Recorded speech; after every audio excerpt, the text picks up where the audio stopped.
One day you wake up and realize no one is coming. No one cares how tired you are. No one cares how much you've sacrificed. No one cares how heavy it feels to carry your own world on your back. The phone stays silent. The world outside your window keeps moving. Cars pass by. People rush to their jobs. Families laugh at breakfast tables. And your silence, your struggle, echoes back at you like an empty room. That moment feels like death. A quiet, invisible kind of death. The kind no one else notices. The kind no one will mourn. And for a man, that realization is one of the most painful awakenings he will ever face. But here's the paradox. That moment, the one that breaks you, is also the one that births you. Because when you finally see it, when you finally stop lying to yourself about how much the world cares, you step into a freedom most men never touch. The truth is harsh, but freeing. People are consumed with their own survival. They are buried under their own fears, their own insecurities, their own wounds. They don't have the bandwidth to carry yours too. And so you sit there, waiting for someone to notice, and no one comes. That's when the shift happens. That's when you stop waiting. That's when you start to carry yourself. Marcus Aurelius, a man who carried the weight of an empire, reminded himself, "Stop wasting time debating what a good man should be. Be one, notice what he didn't say. He didn't say, wait until people recognize you as a good man. He didn't say, hope someone claps for your efforts. He said, simply be one. Because recognition is cheap. Applause fades. People will forget your words, your posts, your sacrifices. But what they cannot ignore, what they will never erase, is the weight of a man who is whole in himself. This is why the realization that no one cares is not your downfall. It is your liberation. If no one cares, then no one's judgment can chain you. If no one cares, then you no longer need to bend your spine to fit their approval. If no one cares, you can finally move with pure intention, to live not for their eyes, but for your own soul. Think back. How many times have you suffered not because of what happened, but because of how others reacted or didn't react? The breakup that stung more because she moved on without a glance. The achievement that felt empty because no one applauded. The struggle that burned heavier because nobody noticed. But what if you could see it differently? What if you could understand that the silence was not rejection, but training? What if the universe, in all its indifference, was shaping you, cutting away your neediness, burning out your dependence, forcing you to grow the muscles of self-reliance? Seneca, in his letters, wrote, "A man is as unhappy as he has convinced himself he is." Do you see it? It's not the world that makes you unhappy. It's the story you tell yourself about the world. When you interpret silence as abandonment, you collapse. But when you interpret silence as initiation, you rise.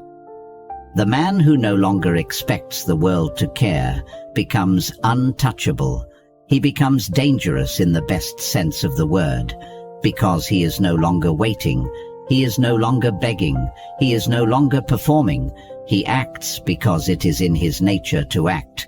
He disciplines himself because it is in his nature to master himself.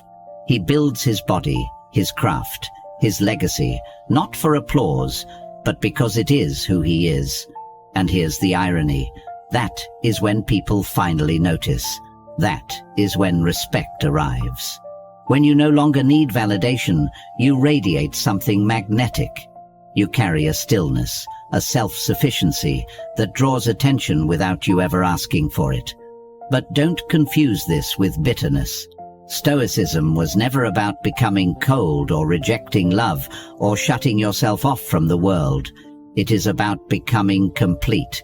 It is about standing as a man who does not collapse when affection is absent.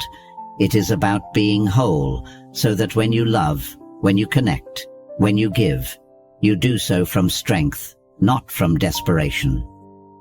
Epictetus trained his students with brutal honesty. He told them, "If you want to improve, be content to be thought foolish and stupid." Why? Because the world's opinions are unstable. Today they may cheer you, tomorrow they may laugh at you. If your worth depends on that noise, you are their slave. But if you can endure their silence, their misunderstanding, even their contempt, you are free. Modern psychology confirms what the Stoics already knew. Men who detach from external validation develop resilience. They recover faster from rejection. They carry lower levels of anxiety. They stand taller because they are no longer bent by the shifting winds of opinion. So let me say it to you clearly. When you realize no one cares, stop cursing it. Stop begging for it to be otherwise. Lean into it. Let it harden you, but not in bitterness. Let it sharpen you, but not in cruelty. Let it mold you into a man who sees clearly and walks forward regardless. Because here is the unspoken truth of life. Nobody truly cares until you give them something undeniable to care about. Nobody cares about your potential, but they will care about your results. Nobody cares about your suffering, but they will respect the man who turned pain into discipline. Nobody cares about your silence, but they will care about the presence you carve into the world through your actions. That's the transformation. That's the birth that comes after the death. The moment you stop expecting care is the moment you realize you don't need it. You don't need the world to see you. You need to see yourself. You don't need them to save you. You need to save yourself. And from that day forward, every step you take will feel heavier, stronger, more deliberate. You will walk differently. You will speak differently, because you are no longer begging for the world to care. You are carrying yourself. So let them be silent. Let them overlook you. Let them forget your name. None of that matters, because you are not here to be remembered for your cries. You are here to be remembered for your strength. Once you realize no one cares, you become untouchable, not because you are cold, but because you are whole. And that wholeness, that inner fortress, is the beginning of true masculine self-discipline. If these words stirred something in you, don't rush past it. Sit with it. Reflect on it. Ask yourself where in your life you've been waiting for someone to care, and how much stronger you could be if you stopped waiting. Leave your thoughts in the comments. I want to hear the moment this realization hit you. And if you're ready for more, subscribe. Because this path, this journey of becoming unshakable, is only just beginning.